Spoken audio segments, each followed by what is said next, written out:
What it do? Wiggity, wiggity, wiggity, wiggity, what it do? How is you? How is you? How is you and your whole crew? What it do? What it do? What it do? What it do? Good afternoon. Hope everyone is doing okay today. I'm okay as well. Death grips? No death grips.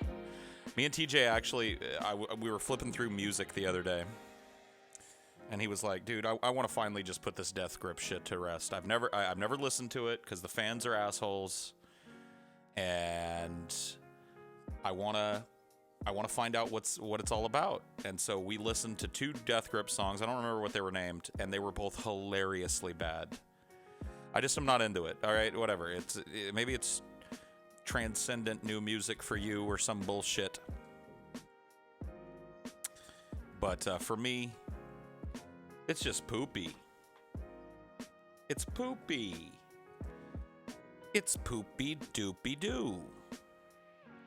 Anyone trying to help me farm for steel on Wizard 101? Really? You're trying to find people to play games with you up in here? Damn. Will G-Man ever appear on DFF? Not if I have anything to say about it.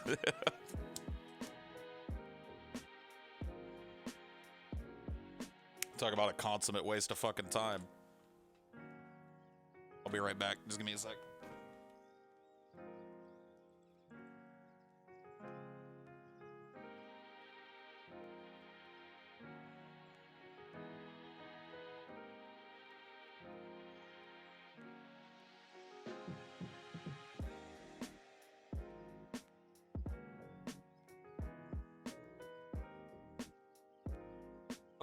There we go.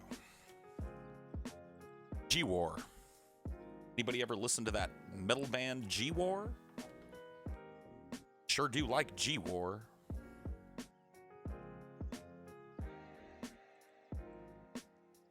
Polly Piti Poopy Parky.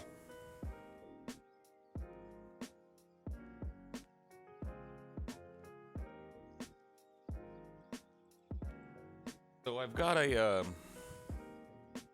conundrum I want to run by you guys, and there really is no point for me to run it by you guys because there's no way to explain the situation perfectly to people who aren't involved directly. I woke up this morning to a DM from an old friend of mine that some of you might remember named Jason. Jason and I had a falling out. Mostly due to his incredible inappropriateness, and he and I were really good friends. He was a younger dude than I was. Probably one of the many problems with our friendship was the generational gap between us. But for whatever reason, he and I kind of stuck as friends. And then had a number actually of falling outs, all kind of centering around him being an asshole during hard times in my life. For example, this is just example one. When I'd finally made up my mind to leave my ex-wife, I had nobody to talk to about it because I didn't want it getting back to her. So it wasn't like I could go to, one of our mutual friends or a member of my family. I just didn't trust that people that were that connected to me would be able to keep their mouths shut for 24 hours while I figured everything out. But I also needed someone to talk to. I mean, you can imagine it's a crazy time in your life, and friendship can be really useful. So I kind of talked to Jason about it because I felt like that he was removed enough, I guess, that it wouldn't be a danger for me to talk to him about what I was planning to do in terms of leaving my ex-wife. before I got a chance to do it, because my biggest fear was her finding out about it before I had a chance to confront her and deal with it myself. And I talked to Jason about it, and he immediately got pissed off at me because I told him I was also heading to Texas to meet Ashley, and he felt it was a huge betrayal, and maybe it was, I don't know. But he took it upon himself to use his connection with me to get on my ex-wife's Facebook in the middle of the night, like 3 a.m. She's asleep for work the next day, or whatever it was. And he decided it would be a good idea for him to tell her via Facebook DM exactly what happened. Does that make sense? And then I found out that he had done it because he told me he'd done it, and I made him go back and erase it, but the damage was done. I didn't want to have anything to do with him. I felt incredibly betrayed and undermined by somebody who I really thought had my back at the end of things. And you know, it was a really big lesson in, you know, don't get too close to people who are just online friends, right?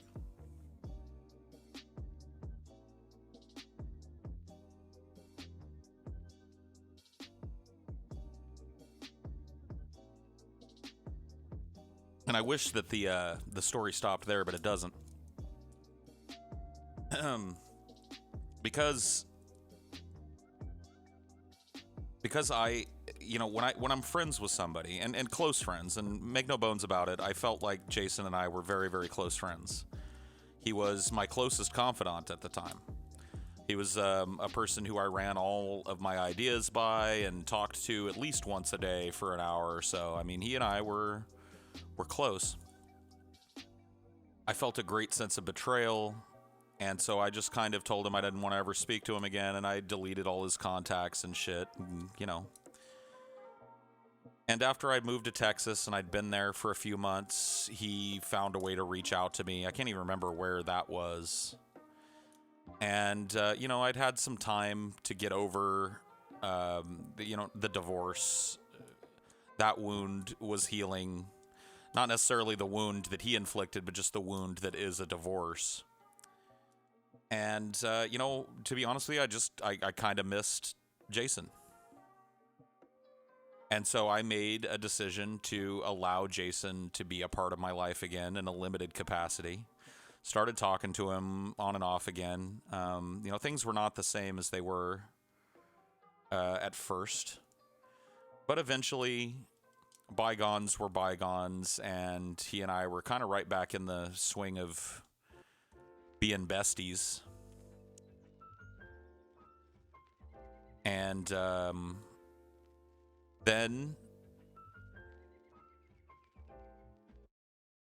I can't even remember what it was over.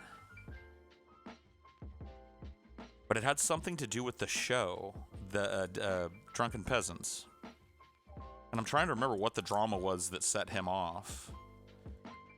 But he took it upon himself. He got pissed at me for something I said or did publicly that was wrapped around some drama in the DP community. I don't even, like, this is how meaningless it was. I don't remember what it was. But he got all in a tizzy, took it upon himself to make a bunch of alt accounts and start talking about things that I had shared with him in confidence as a friend to do with DP. You know, he's making these ridiculously autistic threads like, I know who Jim Ass really is, which he did because of his relationship with me and because I had invited him to hang out with us when we were in Washington. He was privy to things that your average fan wasn't.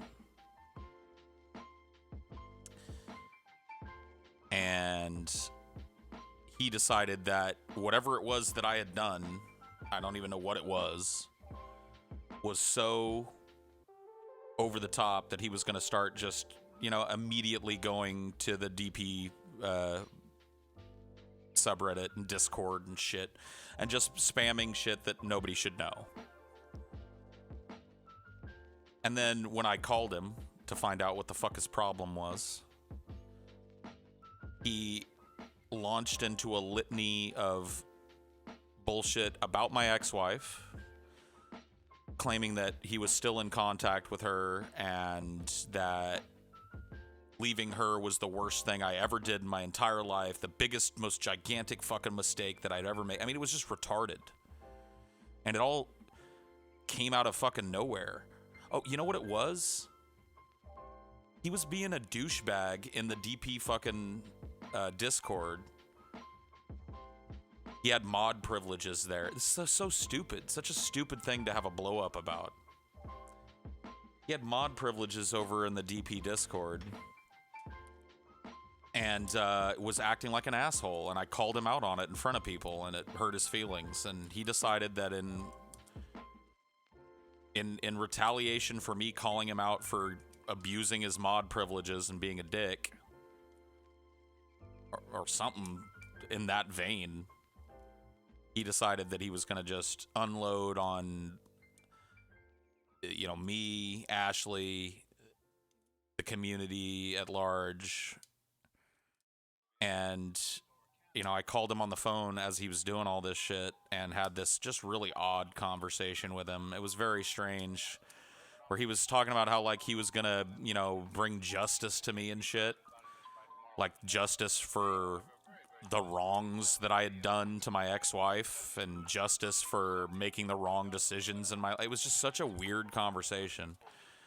I told him to leave my ex-wife alone, to leave me alone, and to just move on with his life. And I hung up on him, and I haven't spoken to him since. This was, a couple of months before we left Washington and came here. So it was a while ago now. I mean, he does have mental issues. I mean, so do I. Everybody's got mental issues. But there's no doubting that he's got some hang-ups and some blocks and some insecurities and some basically just immaturities that make it hard for he and I to have a functional friendship between adults.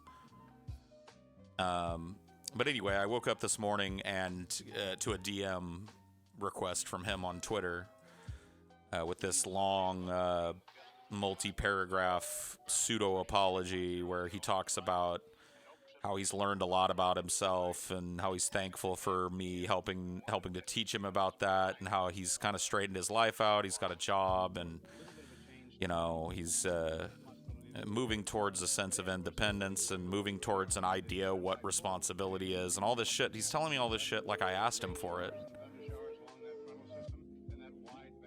And my instant response, yeah, he DM'd me. My instant response is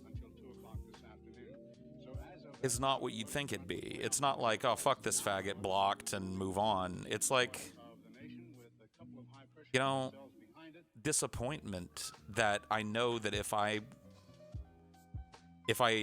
say, all right, Jason, whatever, we'll be friends again, that I'm just setting myself up for another one of these. And that's really the struggle. It's it's hard for me to understate how well Jason and I meshed as friends. We have a very similar, super, super childish sense of humor that really doesn't get to come out in public a whole lot because most people don't share it. He had a way of being an irritant in my life in a good way, causing me to kind of question my own positions on things, think about things from different perspectives. And I feel like I kind of doled the same back to him. It was an interesting friendship. It was you know what I mean? Like, it was an interesting friendship in my life, and it's one that I miss. For whatever reason, I miss a great deal that kind of interaction. Ours was a ball-busting relationship, It was mostly based around us trying to break each other's balls, playing video games and making fun of each other, for failing at things. I don't really have any of those types of friendships. It's not that I don't break balls on the other friends that I have. It's just that the friendship that I had with him was more based around that, and it's something that I kind of miss. Paul, for lunch, I ate a can of cold SpaghettiOs and then pissed in the can because I was too lazy to go to the toilet. How's your day going? That sounds actually pretty awesome. My day's going okay, but not as well as your day. I think you have to ask yourself, if falling out like that does happen again, are you prepared to deal with it? If so, then give him another chance. If not, fuck him. I mean, I'm prepared to... I've been through it enough times to just know it's probably going to happen. So that alone prepares me to do with it. It's not even really about preparedness anymore. It's about whether or not it's worth my time to pursue this relationship that, was good and mutually beneficial for a long time. Jason and I weren't just, friends for a couple of months and then had these falling outs. We were friends for, I think, over a year before our first big meltdown with, my divorce.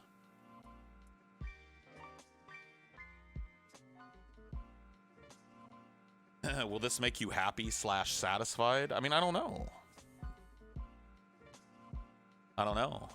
Dude, this hair is at that point where it needs something done with it in the morning, but there's really nothing to do with it to make it look good. This hair.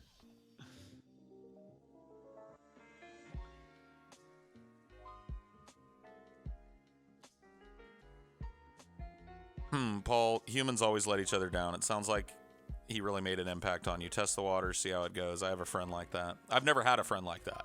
See, this is my first foray into the... I don't even really know what you'd call it.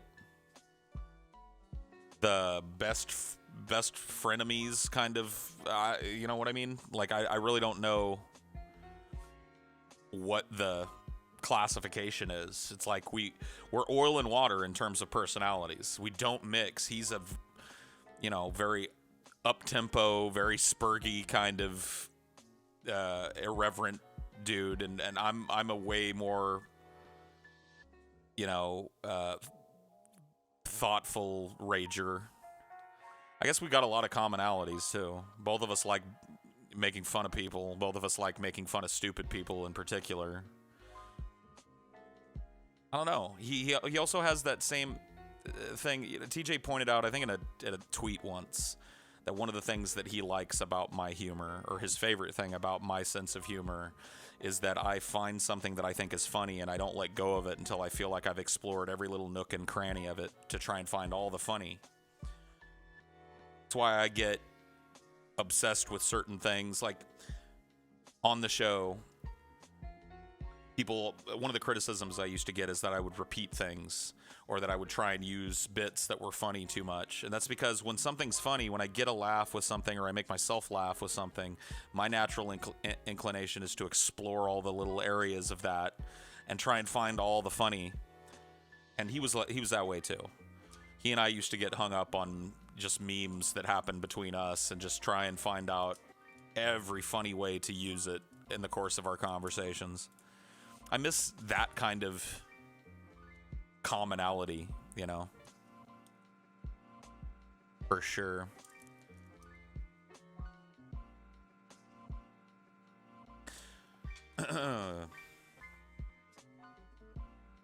Turn down this music a little bit in my ear.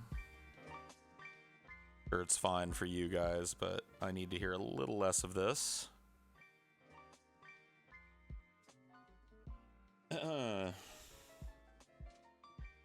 Didn't TJ say you're the funniest man he ever met in his life? I don't know. He might have. When's the RV trip? Good question, man. Good fucking question.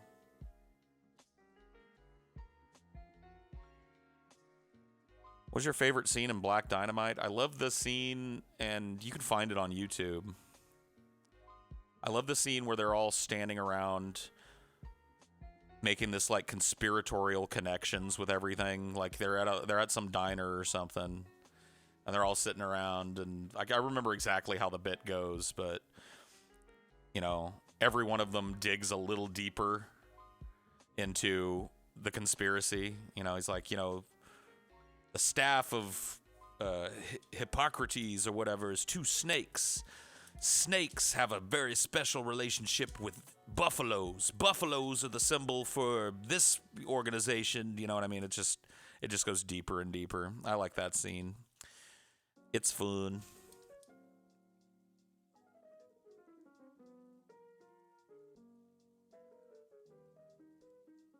What's your opinion of the movie Looper? I really liked it. I mean, I don't know really what else to say about it. I really enjoyed Looper. I thought it was a really interesting kind of like look at time travel that I hadn't seen before. So.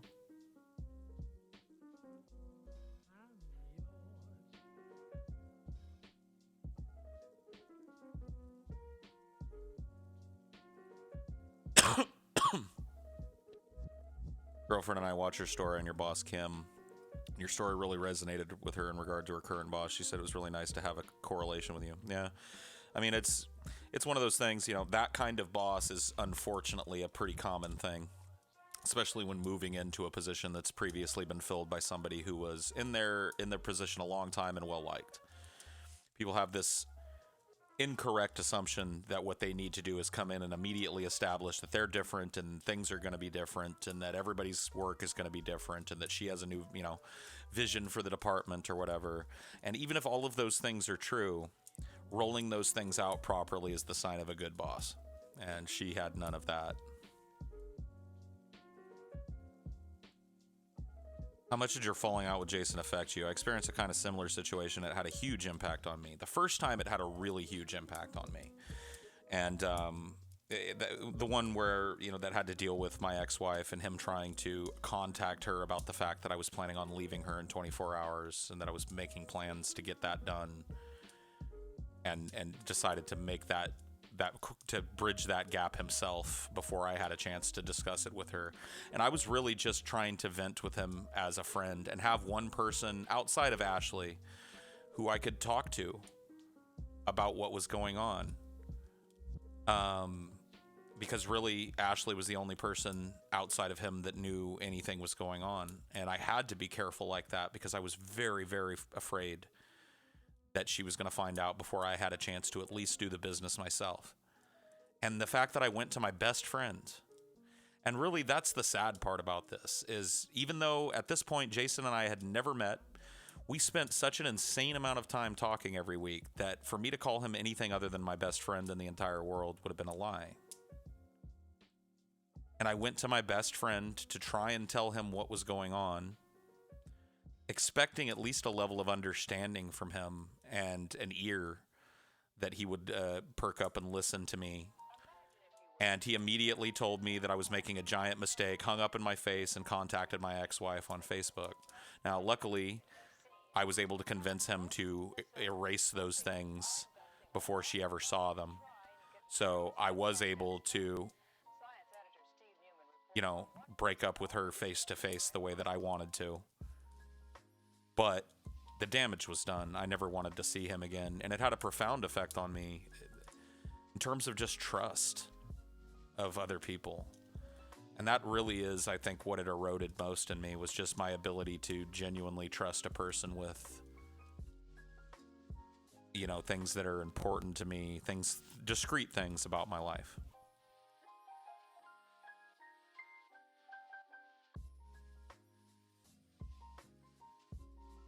Mind if I ask how the breakup went, or would that be too personal? It's not too personal. It's just not. It's not my story to tell 100%. If you get my drift. My ex-wife is not somebody who wants anything to do with a public life, and I respect that. So I don't discuss details that involve her. I don't discuss, you know, I don't tell the story that would reveal anything from her perspective, out of respect.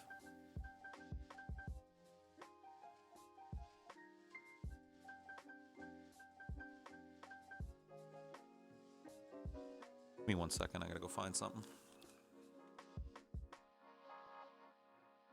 Mind, it was on the ground right here. My vape. My vape. Wanted to ask what you said, but if you don't want to, that's cool. It's not that I don't want to or that I would care about it. It's once again for that reason. Paul, how old were you and Jason when he did that to you? I got to do the math in my head here. I was 35, maybe 36, and Jason was 20. Like I said, I think a lot of the problems with our relationship come from just the generational gap between us. But I never really thought about it that way. When I would talk to people about Jason, almost everybody would say, well, man, how does that work? How do you ever get along with somebody that's so much younger than you? And that never really, it wasn't a consideration in my head. Like, his age didn't matter to me. When he and I met and became friends, I didn't even know how old he was. I didn't ask him how old he was until, way into our relationship, because it just didn't matter. He was an interesting person.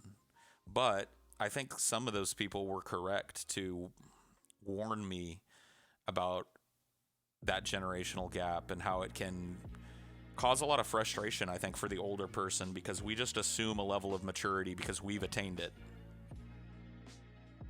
And I'm not trying to brag, but I'm just saying, when you're 36 years old, you've been working a 9-to-5 job your entire life, you've got a house, you've got fucking, car payments and all this shit. You've got a slate of responsibilities, and you've learned a sense of decorum, and you kind of expect your friends to have a similar one. But when your friends are 19, 20-year-old, 21-year-old dudes, they haven't had time to learn that shit yet. And so they're going to have, these gaps in their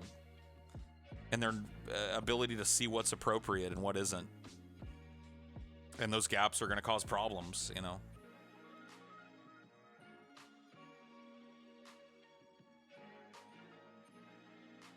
20 is very young. The male brain is not fully developed into mid or late 20s. Yeah, I mean, like I said, that's what I'm talking about. Always grooming him. Okay. He's the faggot, not me.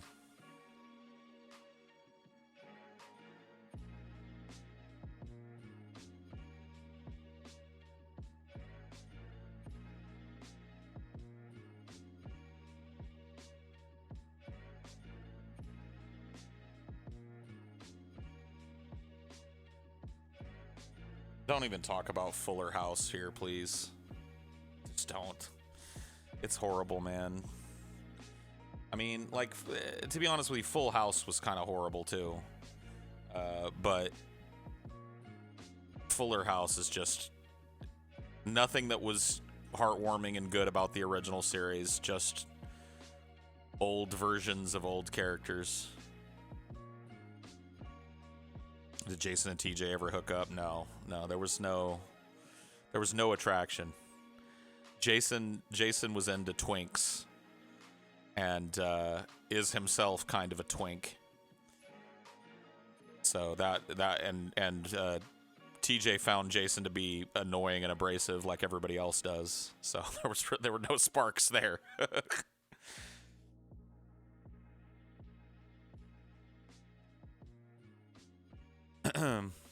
If you could erase one thing from existence, what would it be? Mosquitoes.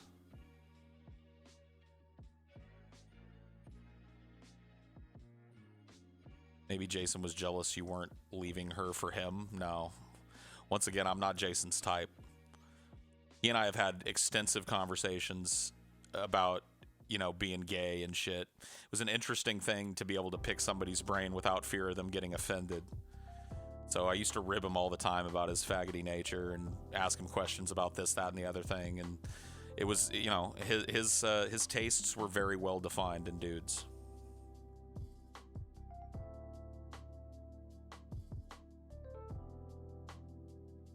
Why did you leave DP?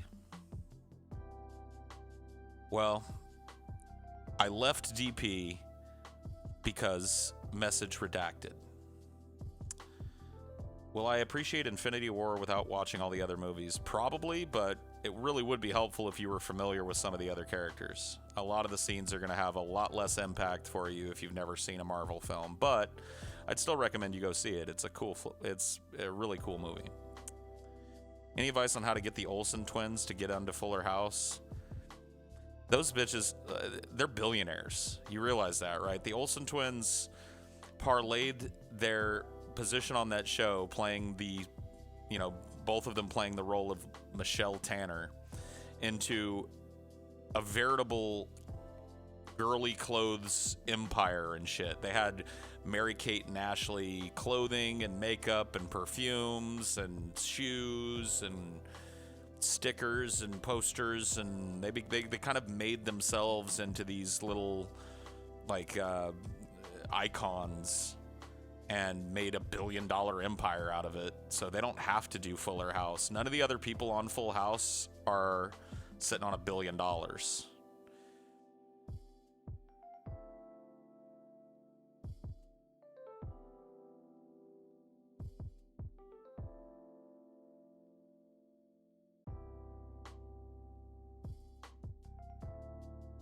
Any advice on how to get the Olsen twins onto Fuller House? Can you just ask that? After Infinity War, are you now going to remain interested in superhero films? You said that you were getting fatigued. I'm still fatigued. And I don't know that when they reboot the franchise, or reboot the arc, because they're starting a new arc away from the Avengers-centric shit. I don't know that I'll be able to remain invested in those characters and stories that carry over, but it's definitely reinvigorated my interest in the movies that have already come out and given me a little bit of better perspective on the big picture that they were creating, and made me appreciate them a little more.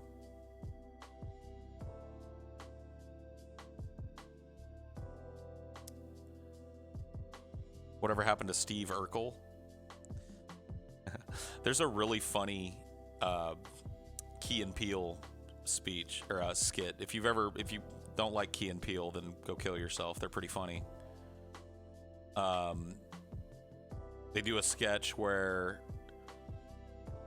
one of them is playing Carl and one of them is they've got somebody playing Steve Urkel. It's just really funny. We don't need to get into that. Just go watch it. Did I do that? No strain, Verdant Force beats the gorilla. Oh, I bet the Jews still did this. Is still up on my my wave. Let's get rid of that. We don't need that right now. We're not wading out into those muddy waters again. At least not right now.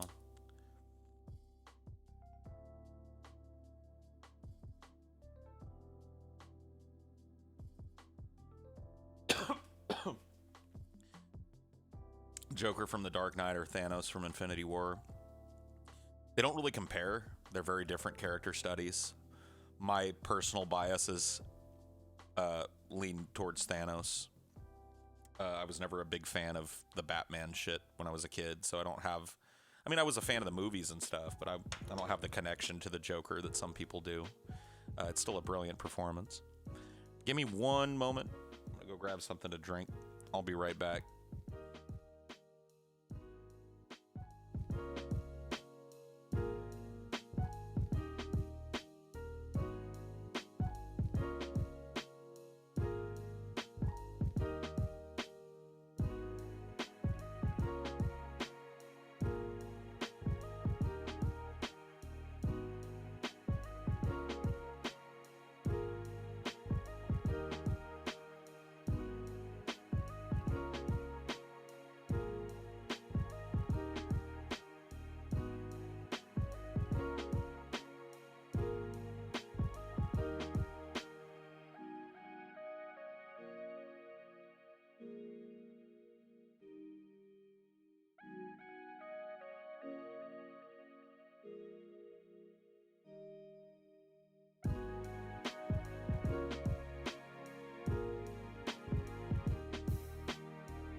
Did I tell you guys about the cavalcade of fail that was last night's attempted patron episode and like all the bullshit that happened surrounding it. I can't remember if I bitched about that last night or not. I don't want to be accused of double bitching. Okay, I told you. Yeah, it's hard for me to remember where I went. I think I've got it rigged in such a way that we'll be able to make tonight's show happen without a hitch, but we have also booked a sound engineer to come in here and help us with our setup, help us get things configured properly, and kind of maybe show us all how to do some basic troubleshooting if it doesn't work in the future so that we have a better grasp on the audio. Hopefully a better listening experience for you guys too, so that you're not dealing with these wild swings in volume where, you know, a video is super quiet and then one of us is super loud. You know, that type of stuff is important, you know.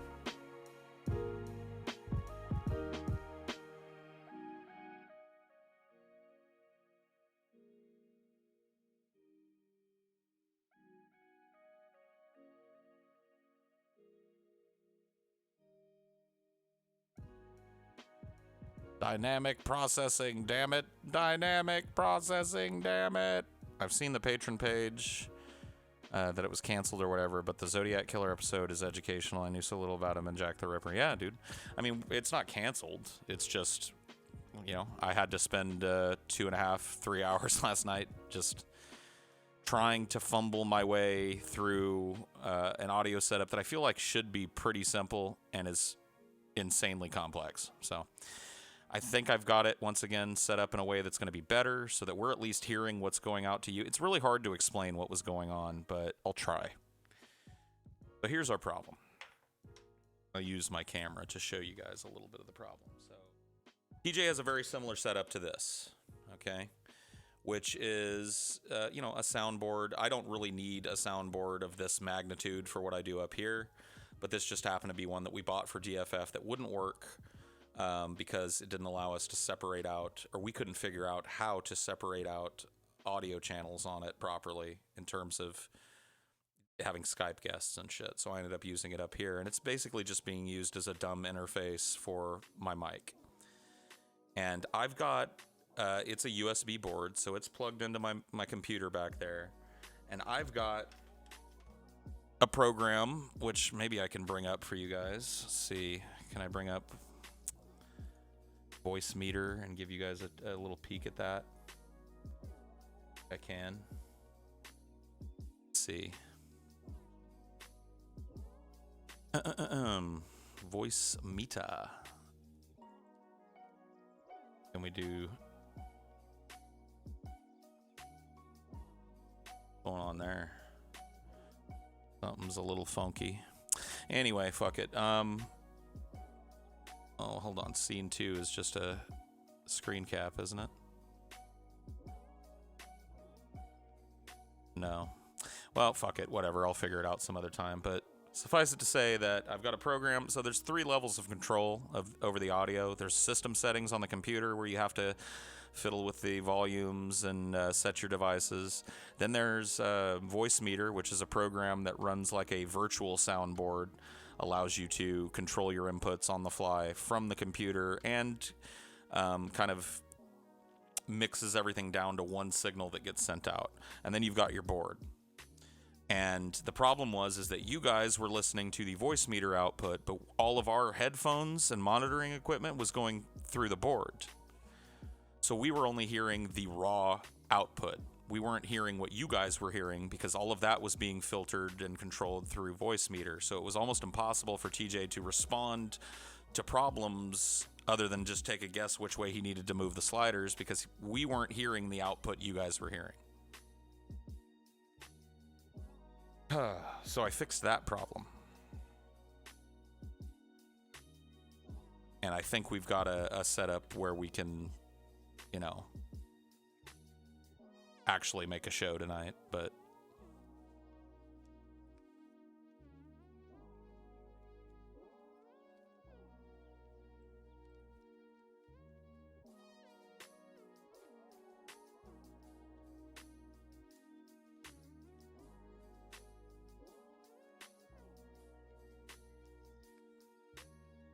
Have I ridden on an airboat? No, I've never ridden on an airboat.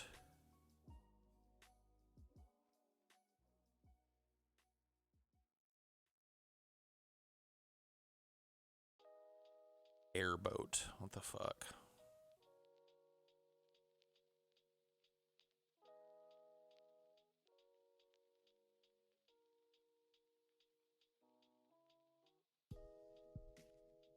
We good to go tonight or fucking what? As best as I can do, yes. I'm pretty sure we'll be able to do it just fine tonight, barring any unforeseen bullshit. We're going to do a lot of testing and stuff this afternoon prior to going live. And I think we'll be able to make this work just fine. What was the echo? On top of the problem that I just described to you guys, something happened on TJ's computer where the settings all got fucked up. You remember those 3 layers of audio control that I talked about? Your system settings, the board itself, which is dumb, those can't change unless somebody comes along and changes all the dials. And then there's actually 4 layers of control. There's the XSplit settings as well. Somehow all of those got out of whack. Something that TJ plugged in or unplugged or whatever it was. I just hooked up a new monitor in here, and for some reason, when I plugged in a brand new monitor, it reset all my audio settings. So I had to go and fix all of them because it was trying to spit all of my audio out of the little speaker that's in this monitor that I have. Something akin to that happened, where it's like some other device or program decided that it was going to rewrite the audio settings so that you guys were getting 2 outputs. You guys were getting both the output that we were hearing on videos that we were playing and the output that was supposed to be going out to you. So you guys were getting a doubling. And then in turn, we were getting the doubling that you guys couldn't hear because we were hearing both sides as well, if that makes sense. But just on one mic. It was fucking weird. But I don't know. I don't know what to do. I think it's pretty fixed at this point. I can't send super chats or appear in chat with my regular account for some reason. You probably got banned. You probably got shit slapped for something.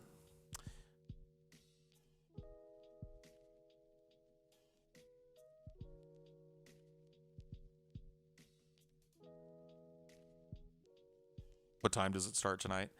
We're shooting for 7:30 or 8 Central Standard Time tonight. So I'd say around there.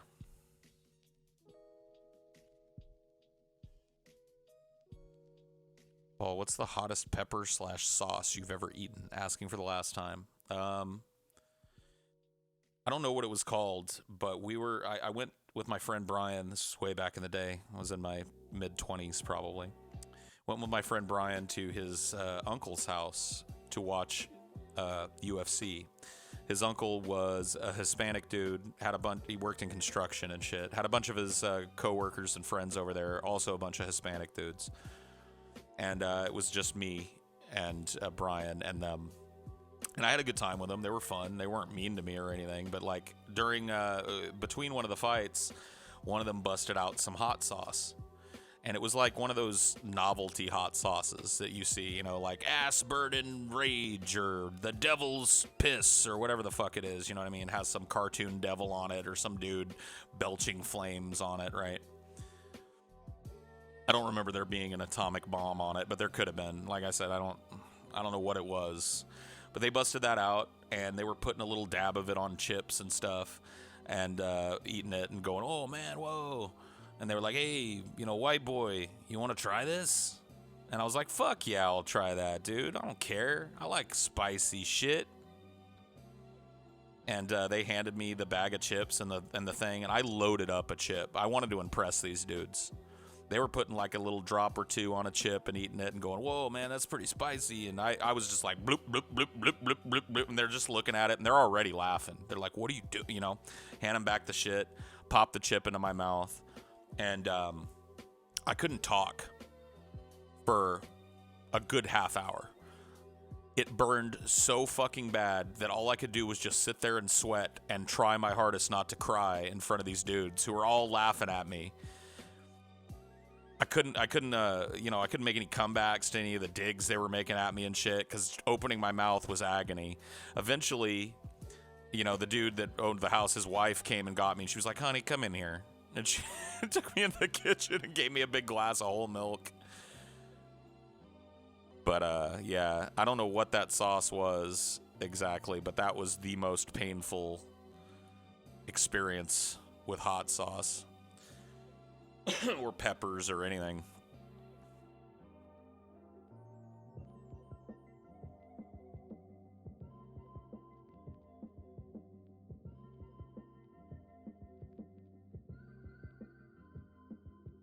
Here you go. Here you go, Titus Aurelius. There's an answer to your question. Speaking to the mic, tell everybody about how, I can't complain about things on my own show because of your whacked out sense of fucking morality or whatever it is. Make sure they all hear you. Keep talking. Keep talking. Don't let it go. Who was Water Noodle? I've heard his name a few times. He was a friend of mine in high school and was known for doing a lot of drugs and being a goofy stoner dude. No, he's not a Brett Keane sock account because he's way too literate for that. Like his, if I could bring his comment back, I would, and we could examine it. I could show you exactly why it's not Brett Keane, but it was punctuated, there was no misspellings, and the sentences were structured correctly, which automatically rules it out as a Brett sock.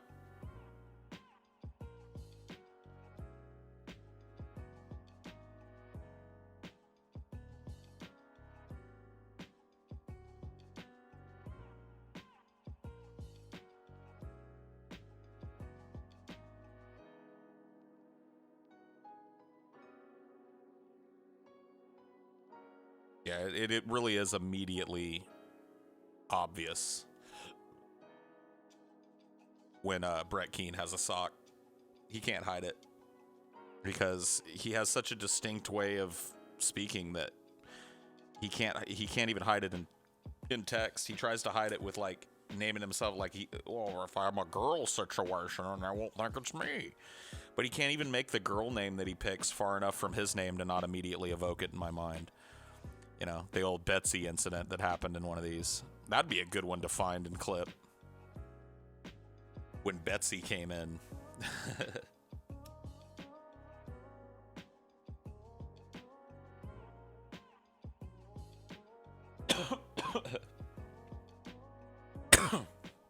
Yeah. Coolman's got it down. That's a Brett Sock comment right there. That's 100% a Brett Sock. For sure.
Sorry about that, guys. Just trying to fuck around with some shit here. Paul, what is a deep question you ponder on but can't seem to answer? I mean, we talked about some of those here. We used to do a segment called Balls Deep, which I had to kill because the chat didn't like it. They clearly didn't like it because whenever Balls Deep would start, the chat would turn into questions that were just clearly not meant to be deep. It just wasn't happening, you know? One of those things.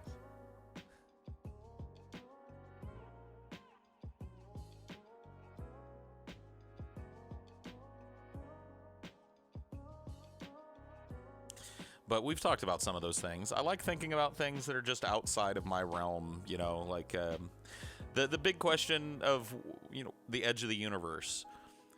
If it's true that the universe is expanding outwards in every direction from a central explosion point, then what would that look like? What does the edge of that look like? Is it creating reality as it goes, or is there yet more empty space out there and room for even more universes? You know, that sort of question, I think, is probably my favorite deep thing to ponder. It's not even really all that deep in terms of a philosophical question. It's one of those deep scientific questions, I guess. There's a lot of philosophy wrapped up into what's on the other side of that fucking expansive edge. The universe ends with your fat fold. See, now you're trying too hard. You're named a dirty manatee sock, and you're trying way too hard to seem like right. See, you just don't have it. Coolman was way closer to an actual manatee comment. You can't just misspell shit randomly.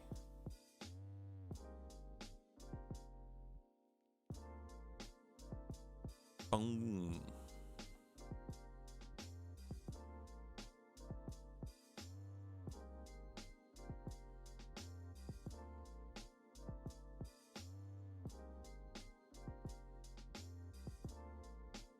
How long do you think the human race has, Paul? I don't know.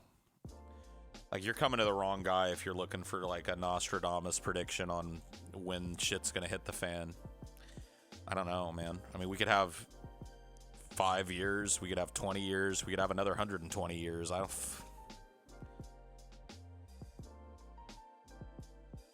mean, I honestly feel like that we're building towards something that's not very good for us as a society.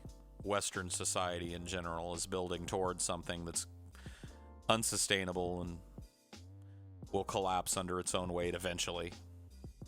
What replaces it? Who knows? You know, that's another one of those questions, though, the deep questions that I like to ponder.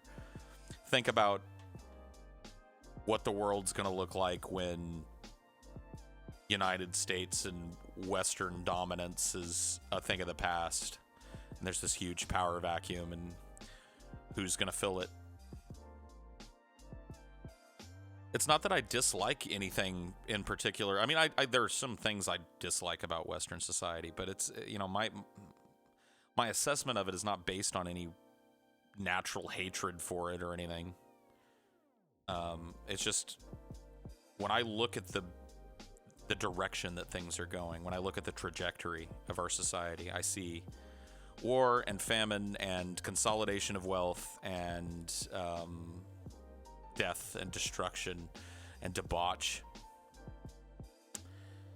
And I don't think I'm alone. So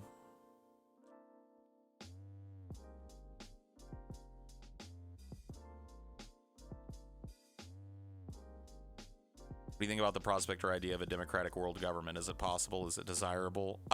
Once again, this is one of those things that it's kind of hard for me to talk about. When it comes to world governments, I advocate for a more globalist approach, looking at humanity for what it is. We're all human beings.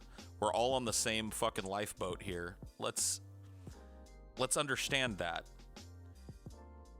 What kind of government would fill that role? That's a big question for me. Now, I've talked in depth about it and given some ideas, but when it comes to, like, what would work, I don't know. I honestly don't think that the political idea that would work has been conceived of yet. There's this weird idea that because, you know, we live in present time and there's only a certain amount of mainstream political philosophies to choose from, that's all we have. But all of those philosophies came about as a result of thinkers, and all of them developed at different times, and there were times when they weren't options. So this idea that we're never going to have a new option in terms of how we deal with one another in government is short-sighted and silly to me. It's also short-sighted and silly for me to portray myself as somebody that has that answer when I don't. I don't have that kind of mind, you know. My brain is useful for some things, but I'm not some razor-sharp political thinker. Certainly not an out-of-the-box political thinker to the tune of making a whole new paradigm of governance, you know. It's just not my forte. A democratic federation of nations, I mean, that may work. I mean, we've already tried some of these options. You know, the United Nations is by and large taking a stab at that, right? We're all nations that have agreed that you know, we're going to come together and convene in this body and decide collectively what's best. Now, don't get me wrong. I'm not here saying that United Nations is a model for a future world government, because it's a shit show over there too. But I'm just saying it's not like something that we've never dipped our toe into as a concept. It's just there's too much pride and too much jingoistic patriotism to really, you know, when I say, like, what do you think should be done about the Mexican border, Paul? I'm like, I think we should eradicate it and just make the United States, Canada, and Mexico North America. I'm fine with that idea. They're like, what? But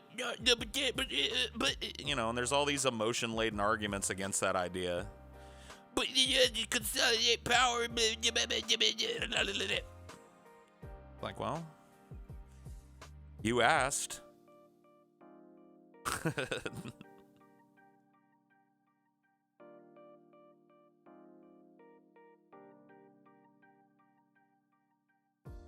think universal cooperation is one of the great filters. I mean, maybe. I mean, look, is it something that we can expect? Is it something that we can genuinely expect? Looking at how people get along, looking at how people use something so stupid, like how much melanin you have in your skin, or where your ancestors came from on the planet, as a measuring stick to judge a person. You see how easy it is for people to do that, and how ingrained it seems to be in the human animal to do those things. People that are different from me and the family that I grew up around are bad, and they're trying to attack my way of life, and they're trying to destroy my way of life, when really all it is just a melting pot. We're all part of a big blend of societies that's getting closer and closer together, and we're starting to see overlap, and that scares a lot of people. It doesn't scare me. Even if it means that things that I treasure about Western society are not long for the world. Because I understand how this shit works, and it's always worked. Societal drift, cultural drift, I've heard it called, is just a fact. As more and more people are born on the planet, and as the barriers between us, like distance and, you know, cost of contacting people, get ever and ever smaller, ideas are going to spread between countries, and attitudes are going to change regionally, and those attitudes are going to branch out nationally eventually. And the only way to stop that is to be a nation of isolationists, where we say, you're not allowed into our country if you have any skin tone other than this. You're not allowed into our country if you speak any language other than ours. You're not allowed into our country if you weren't born in our country. And that doesn't even stop it, because then your country becomes a stagnant pond. And I've talked about stagnant ponds. It's one of my favorite metaphors to use in terms of, you know, talking about these kind of sociological issues. If you become isolationist to the point where you're not allowing anybody but white people into your state, and you're not allowing anybody to call themselves an American that wasn't born on American soil, you just become a nativist nation. That nation becomes a stagnant pond. Ideas that would normally have spread in that nation don't. Technological advancements that normally would have happened in that nation don't, because perspectives are different. And that's not to say that a nation can't come up with its own innovations and stuff. I'm just saying it becomes a cultural stagnant pond. And that people don't understand that there's a generational drive to question what your parents do that completely negates the idea of a white ethno-state right off the bat.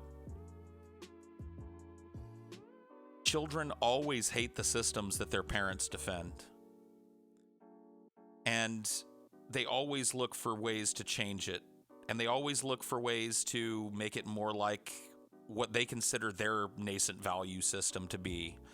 And trying to build a nation of white people that just does white things stagnates that people and ensures their death and demise. See, a lot of white nationalists and these ethno-state guys look at the slow cultural drift that's happening and the mixing of the races and the kind of adoption of foreign cultural phenomenons in America.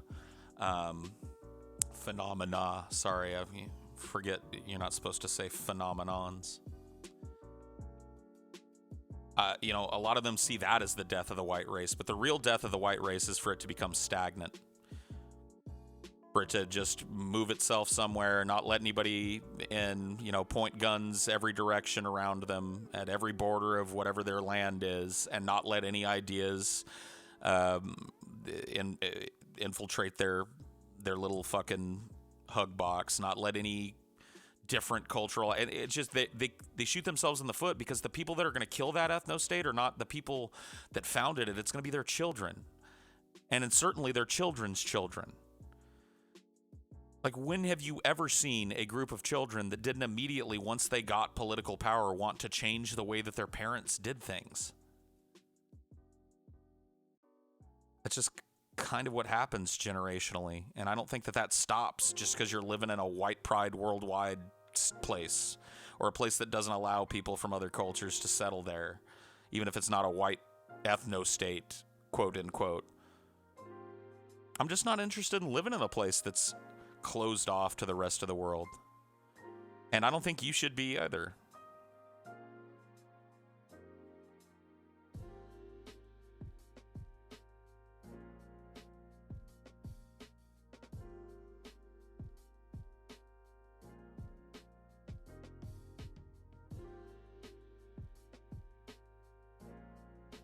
I don't blame any generation for America's problem.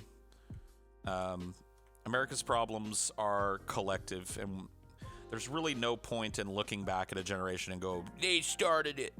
That doesn't move us forward. That doesn't offer any solution to the problem. It's just sour grapes. The baby boomers sucked, but guess what? The generation that followed them sucks too. So...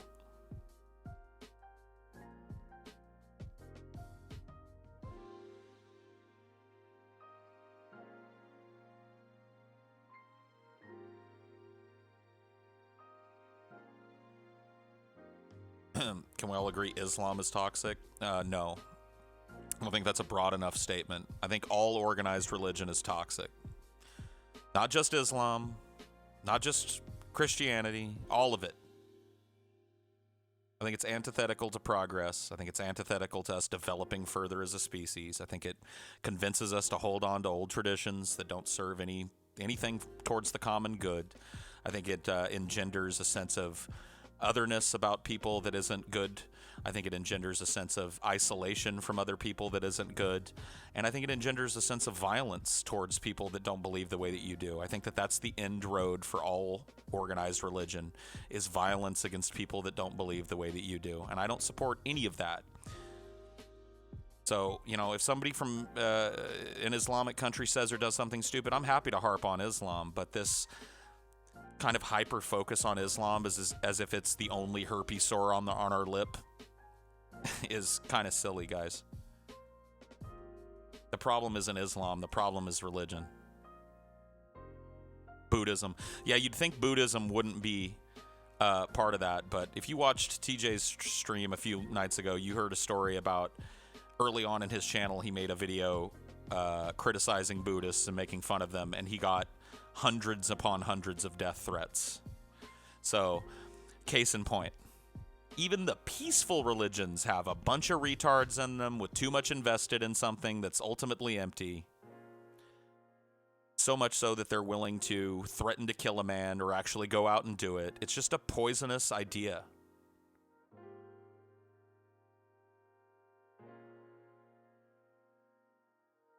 All those Mormon terrorists. Yeah.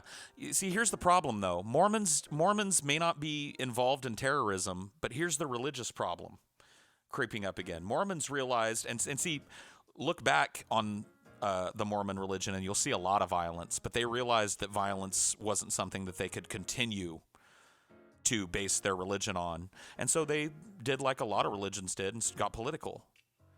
So now the Mormons aren't blowing up buildings and shit. They're just funneling millions and millions of dollars into states, advocating for changes to those states' laws that don't benefit the people. They benefit their religious sensibilities. The reason that Proposition 8 back in 2006, 2007 didn't pass in California was because the Mormon Church threw millions of dollars at the counter campaign. Outspent the pro-Proposition 8 by a factor of like 3-1. Just them, and stopped any progress towards just letting gay people engage in the ritual of marriage like everybody else does if that's what they want to do. That's what I'm saying, man. Like, yeah, they're not running people over with trucks of peace, and they're not, storming Charlie Hebdo's offices and killing people, and they're not running into a school or running into a fucking building and shooting up people or blowing themselves up. They're just rotting society in a different way. And I don't give other religions a pass on that bullshit. This annoying focus on just Islam is something that's going to have to, like, at some point people are going to have to realize, you know what? It ain't just Islam, though. It's all this stupid fucking fantasy land bullshit.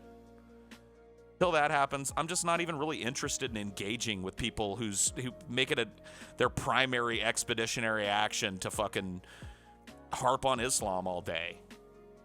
Like, who doesn't know it's a shit show over there? Yep, it's a shit show. Yep, it's violent. Yep, people that adhere to it are stupid. Yep, it's destructive to the people that practice it. And how is that any fucking different than any other religion? I don't know.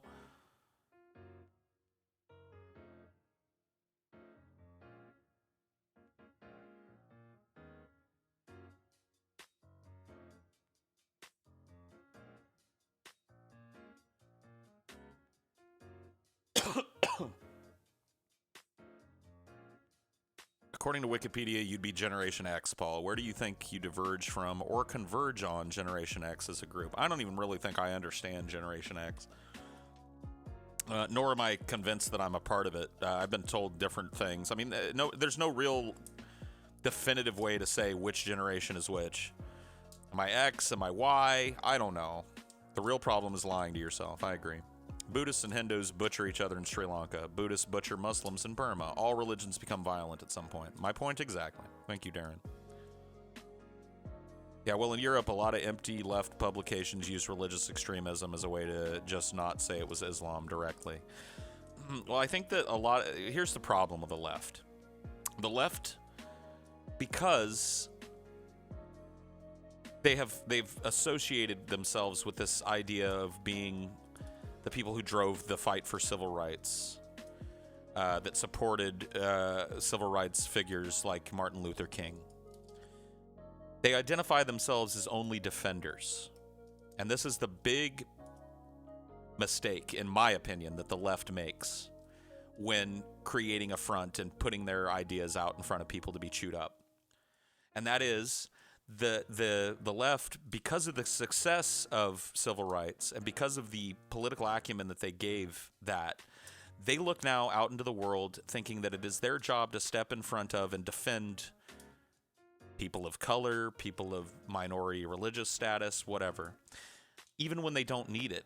Even when those people do things that should be called out, it's like the left feels like it's got to be Captain Save-A-Ho, right? So when they see people on the right incongruently pointing out Islam as if it's somehow worse than any other fucking religion in terms of its at least capacity for violence, they think, well, it's my job to step in front of this group of marginalized Muslims like a shield and deflect all of this criticism that's coming towards their religion. And it's like, no. It's your job as a leftist to call out this religious bullshit, but to do it honestly. There's where the left fails. They think that it's their job to be the anti-right. It's not their job to be the anti-right. It's their job to be right.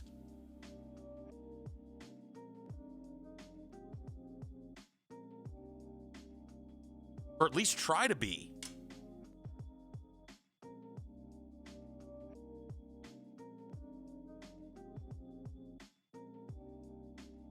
That's why the Democratic Party in America and all of its little subsidiary parties, all of the little fractal left-wing parties, the Green Party and the Consumers Party and this and that, that's why all of them fail. That's why they come off as so weak. Because they don't have the balls to call out the things that are bad. When somebody drives over a bunch of people at a festival in Germany in the name of Islam, they don't have the balls to go, fuck that. They immediately feel like they've got to step in and go, well, not all Muslims, though. It's like, no shit, not all Muslims. The news story isn't every Muslim on the planet drove a truck into fucking Germany and ran over people. It's this one Muslim guy who took this bad Muslim idea and made a bad Muslim choice to run over people in a big fucking Muslim truck.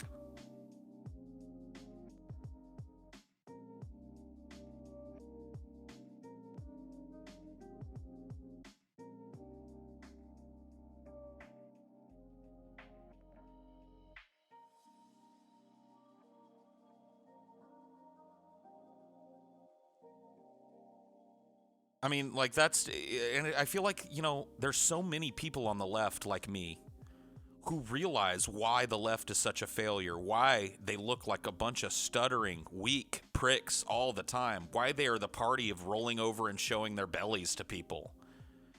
And it's because they adopted this ill-advisedly defensive position where they feel like it's their job to defend the feelings of everybody on the planet.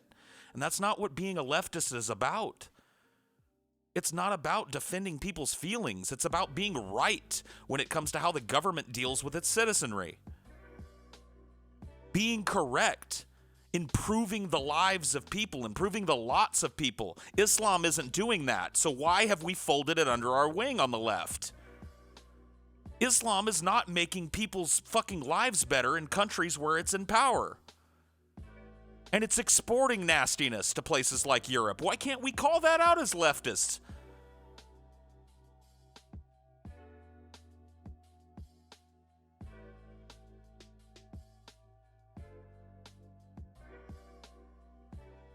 Ugh. I just time you out, Brother Mars. Why are you mad, bro? Get the fuck out of here. Like, why is it anytime I get passionate about something, there's some fucking lily-livered faggot in the chat going, why are you so mad, bro? Just get the fuck out of here. Talk to the motherfucking mic if you don't like talking about things that matter, bitch boy.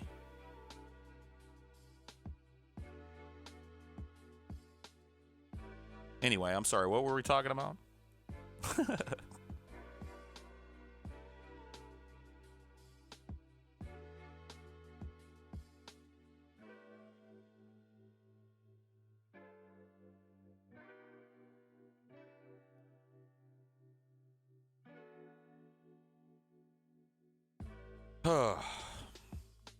It's like you want to grab, you know, the Democrats and shake them and be like, why do you not see why you fail?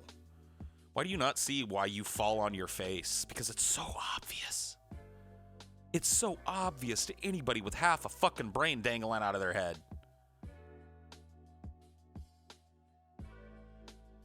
They just keep doing it. Just keep being a failure. Well, they'll undoubtedly hold power again, and they'll squander it. Like, they don't know what to do with power. The Democrats have resigned themselves to being the defensive underdog to the point that they forgot what it was like to be on top of the situation.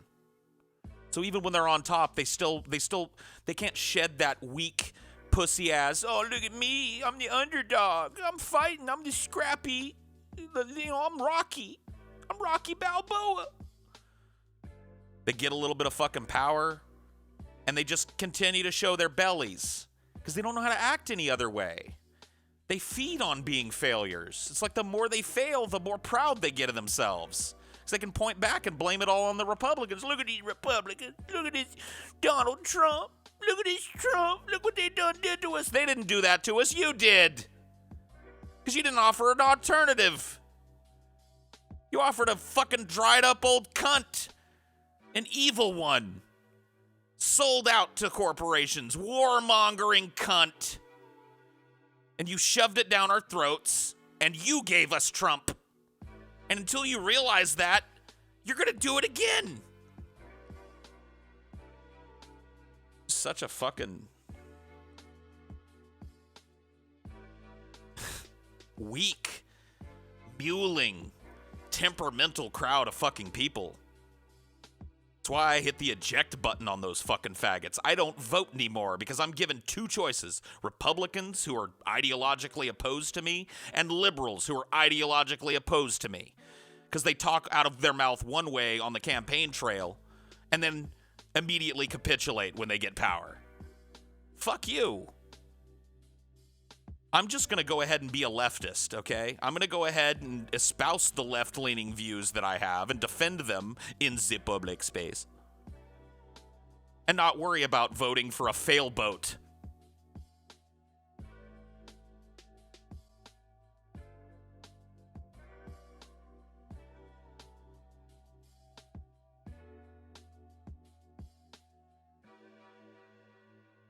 I don't see third party as a protest vote.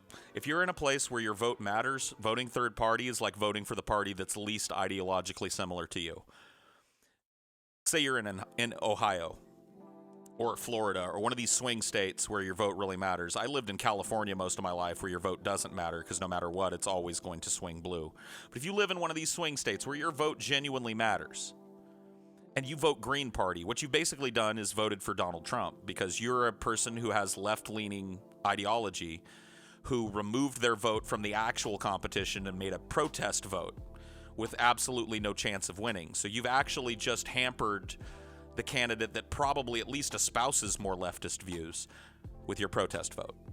That's why I don't do that. That's why I don't do the third-party bullshit.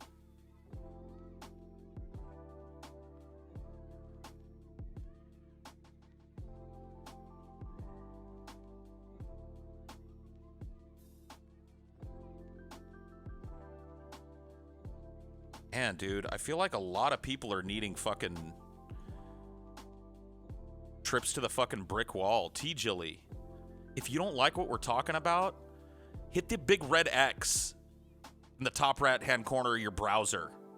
Okay? Go scan the fucking endless amounts of retards just like me that are fucking talking about whatever they want to talk about on the internet and find somebody who's willing to let you hold the baton and tell them what to talk about. And do me a favor. Speak in to that mic.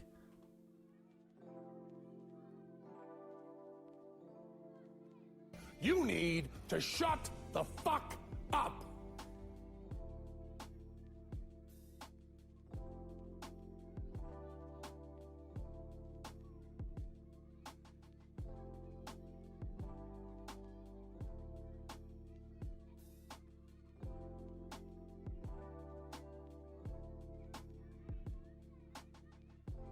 Eat the rich. There's only one thing that they're good for. Eat the rich.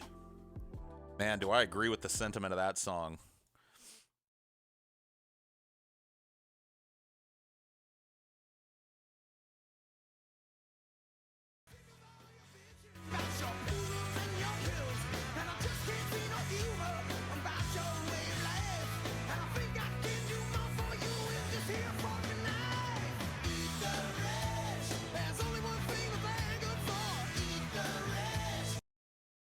Americans are the rich? Yeah, what do you think I'm saying it for? What do you think all this talk that I do is about? Talk about America's decline and shit.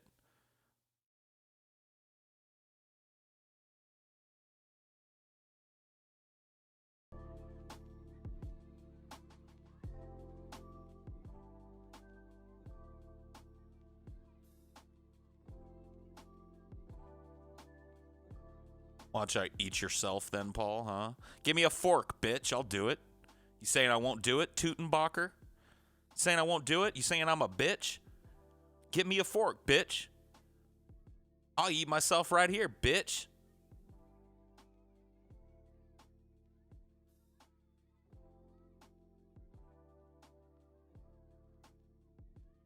Yeah, I make $2 million a month on YouTube, dude. The global elite.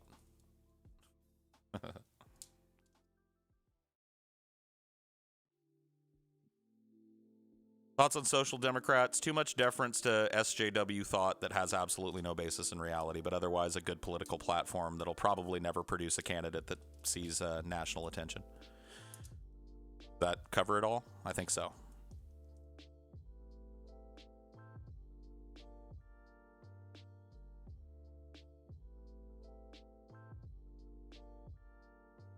%, Paul, the richest of them all. Get got got.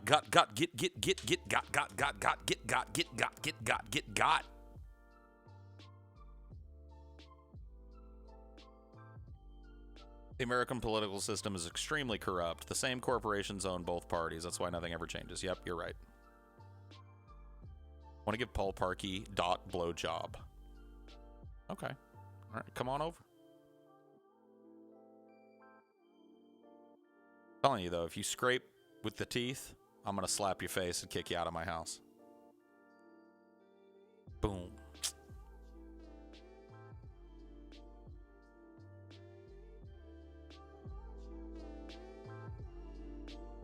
I love this little riff.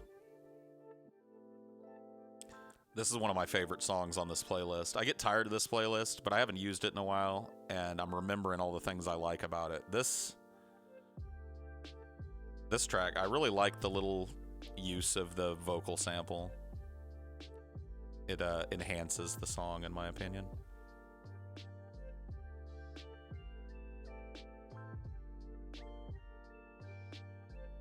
My favorite punk band? Ugh.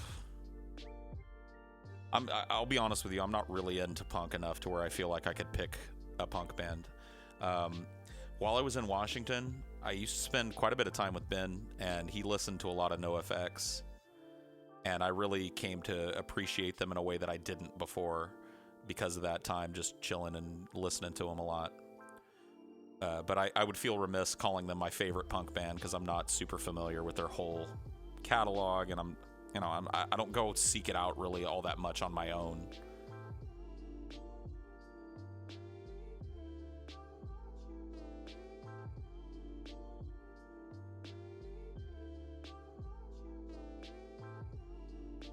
I really like Fat Mike as a frontman. I mean, that's really what drew me to NoFX. He's such an interesting character. He's got a really interesting punk voice.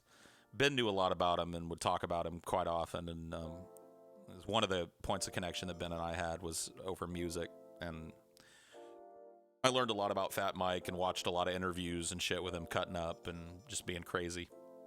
And it made me appreciate his music a little more. You ever had a credible opportunity to go into the police, into politics? Would you take it? I was about to just say absolutely not. A credible opportunity? It would depend on what the opportunity was.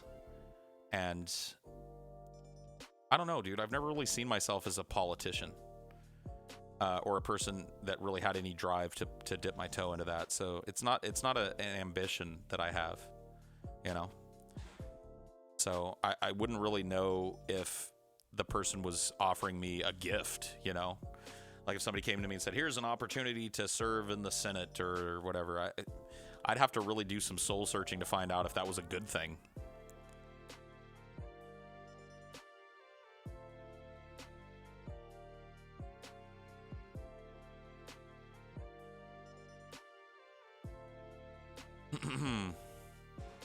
Thoughts on Henry Rollins? I don't know. I like him. He's cool. Like some of his music, especially his 90s stuff. More spoken word based. A hard rock kind of edge to it. I've always liked him as a guest on other shows. I liked him on Howard Stern. I liked him talking to Artie Lang and Anthony Cumia.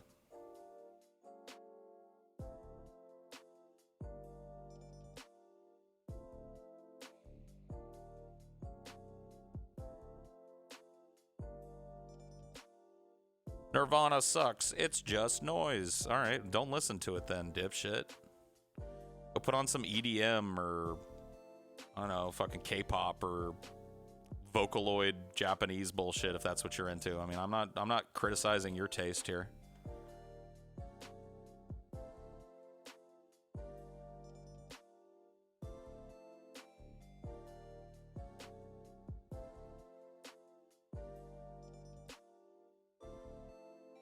Thoughts on lever action rifles? None. I don't think crazy people should be able to buy them, but outside of that, none. Poor Dinor. he's so sad. He hates the cone of shame. Poor Dinor is in the cone of shame. He had to go to the vet last night because he had a pimple or something that got infected on his ball bag. Probably started as like a scratch from this cat, honestly. That's what I think it is. I think this cat like got up under there and bit him on the ball bag. He's got like a little empty sack hanging there. And Ashley noticed last night. She gave him a bath, and we noticed he was licking his butt a lot. And a lot of times that just means his anal glands are overfull and he needs a bath and somebody to squeeze them out. Really gross, but it is what it is. But when she looked, she saw this big kind of red area on his ball bag, so she took him to the vet. Now he has to wear the cone. That's good. It should. They gave him and we're giving him steroids every 12 hours, so that should keep the inflammation and stuff down. Hopefully we can take the cone off him in a couple days. I know, he hates it. He's so sad.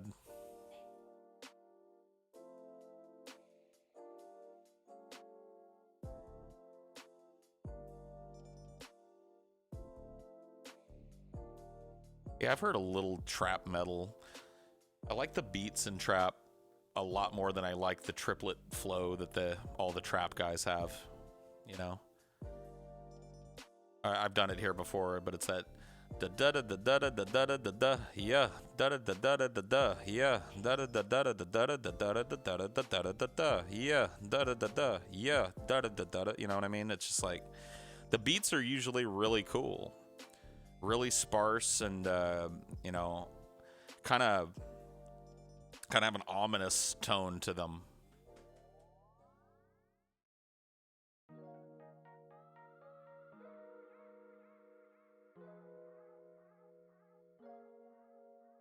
Let's get it. Da da da da da da da. Let's get it. Da da da da da da da. Looking on the pod, no limit. I hate the mumbly nature too. Like, you know, I like a rapper that's got a clear voice. I like to understand their lyrics, and a lot of times I've got to like, you know, if I want to listen to a Little Pump song or some shit, which I never really do unless I'm trolling somebody. But let's say I did, you know, I'd have to fucking contend with a dude that you can't really understand what's coming out of his mouth.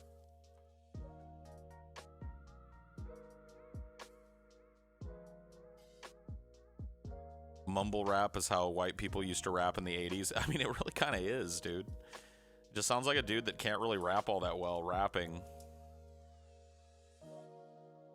And it's real repetitive, too. Like, they fill in gaps that would normally be filled with creative rhymes with just repetition. I mean, Gucci Gang is the ultimate example of that, right? Like, instead of just making a song about how he's part of the Gucci Gang, he just uses Gucci Gang to fill so many bars that could be creative and interesting. Gucci gang, Gucci gang, Gucci gang, Gucci gang, Gucci gang, Gucci gang, Gucci gang. Spent 3 rats on a new chain. Gucci gang, Gucci gang, Gucci gang. And it's just like, really? Like, that's the whole, like, 30 seconds of a bar is just Gucci gang, Gucci gang, Gucci gang, Gucci gang, Gucci gang, Gucci gang, Gucci gang, Gucci gang. Spent 3 rats on a new chain. Little mama love doing cocaine. Gucci gang, Gucci gang, Gucci gang. It's just like, oh, man. I mean, there's something about it, you know, you're saying not this again, but it just is what it is. Little mama loves never co- He does it in all of his fucking songs. It's Skid It is just a bunch of repetition. Going to the park, let's get it. Stepping out the right there, let's get it. Running up a check, no limit. Got a new deal, let's get it. Let's get it, let's get it. Popping on X, popping on X, popping on X pills. Like, why? What? Like, I think everybody should. I think you should listen to Lil Pump. I think people need to start getting more critical of modern rap so that all this, so that, like, the people that like this, that are just universally upvoting it, have a little opposition. Popping them zits, popping them zits, popping them zits, face. Sitting on my bed, let's get it. Cooking up some mac, let's get it. Slapping on my wife, let's get it. Running up a bill, no limit.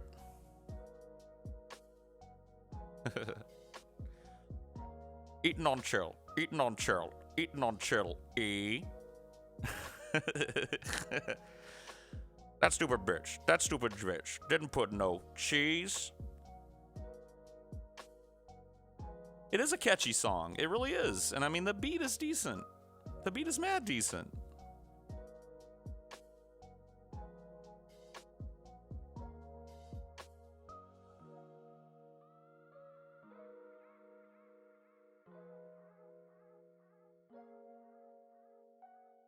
Beating on Dorn, beating on Dorn, beating on Dorn's face.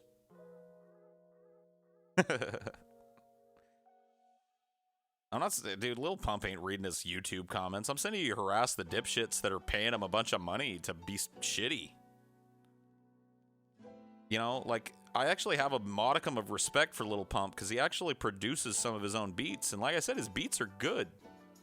And there's a genuine sparseness to it. I mean, I've already fucked myself playing Aerosmith on this, so I'll just, like, I will take out the lyrics and we'll just get a few seconds of the Skid It. The Skid It beat, you know what I mean?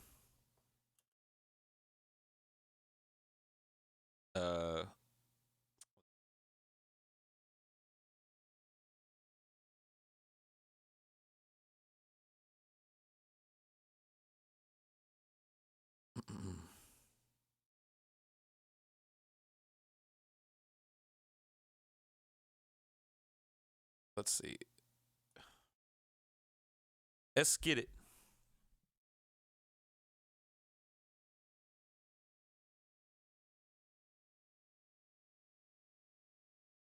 Okay. Let's see. Is this it? Let's see. Okay, no. That's a vocal. It's just hard to find sometimes.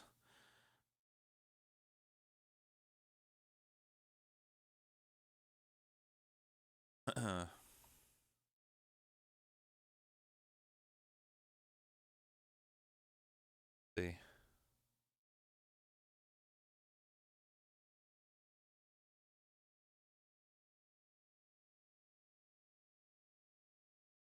Okay, here we go. Nope. Nope. Nope.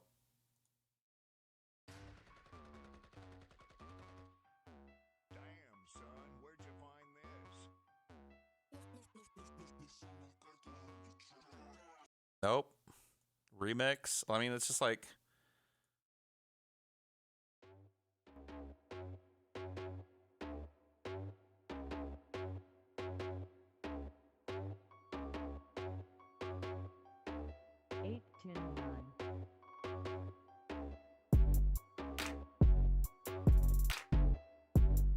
This is once again a cover, but it's close enough. I mean, it really isn't. I want to find the official fucking Skid It instrumental. I was gonna just try and talk about that one, but it's missing.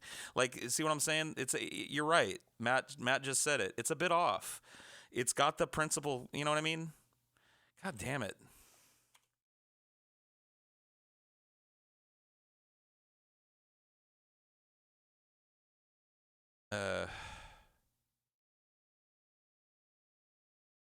It's like so many of these are just off.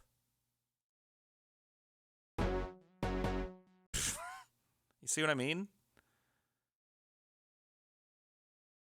What about this one? Okay, this is it. Now,